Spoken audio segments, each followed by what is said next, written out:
किसी ने क्या खूब कहा है कि परमात्मा ने हमें आंखें दी है इस दुनिया को देखने के लिए, लेकिन उसी परमात्मा को देखने के लिए हमें अपनी आंखें बंद करनी पड़ती है। नमस्कार, मेरा नाम है अभिषेक यादव और आज कहानी एक राजा की जो बहुत ही धर्मात्मा थे, बहुत ही ज्यादा पूजा पाठ करते थे। एक बार उनके पूजा पाठ से प्रसन्न होकर प्रभु ने खुद उनको दर्शन दिए।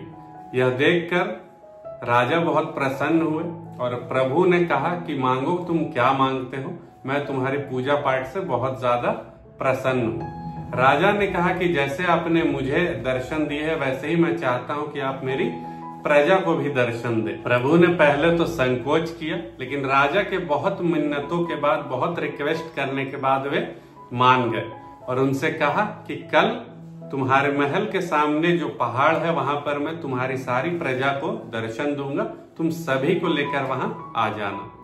राजा ने इसके लिए धन्यवाद किया और वापस जाते ही अपने सारे मंत्रियों और दरबारियों को कहा कि पूरे राज्य में ये ढिंडोरा पिटवा दो कि कल प्रभु दर्शन देंगे, सभी लोगों को चलना है। दूसरे दिन सुबह हुई और सारी प्रजा राजा और रानी के साथ पद यात्रा करते हुए पहाड़ की ओर जाने लगे।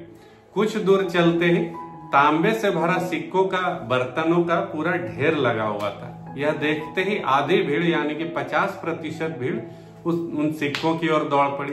राजा यह देखकर बहुत दुखी हुए और उन लोगों को समझाने की भी कोशिश की कि इन सब चक्करों में मत पड़ो, चलो प्रभु के दर्शन कर लो। लेकिन लोग कहाँ सुनने वाले थे, आधे लोग चले गए।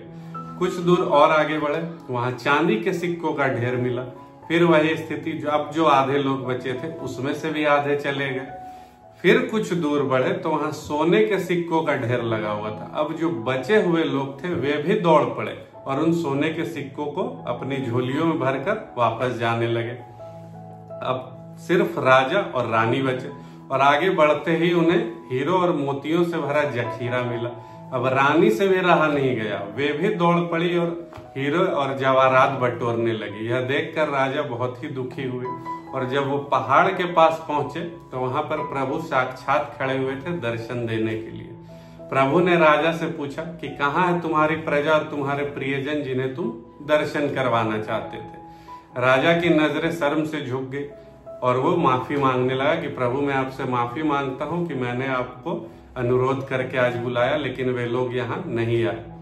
प्रभु ने कहा कि तुम माफी मत मांगो, जो भी लोग इस दुनिया में भौतिक मोह माया में जरूरत से ज्यादा उलझे हुए रहते हैं, यानी कि जितनी जरूरत है उससे भी ज्यादा वे उसी चीज में उलझे हुए रहते हैं, उन्हें प्रभु का दर्शन कभी नहीं हो सकता।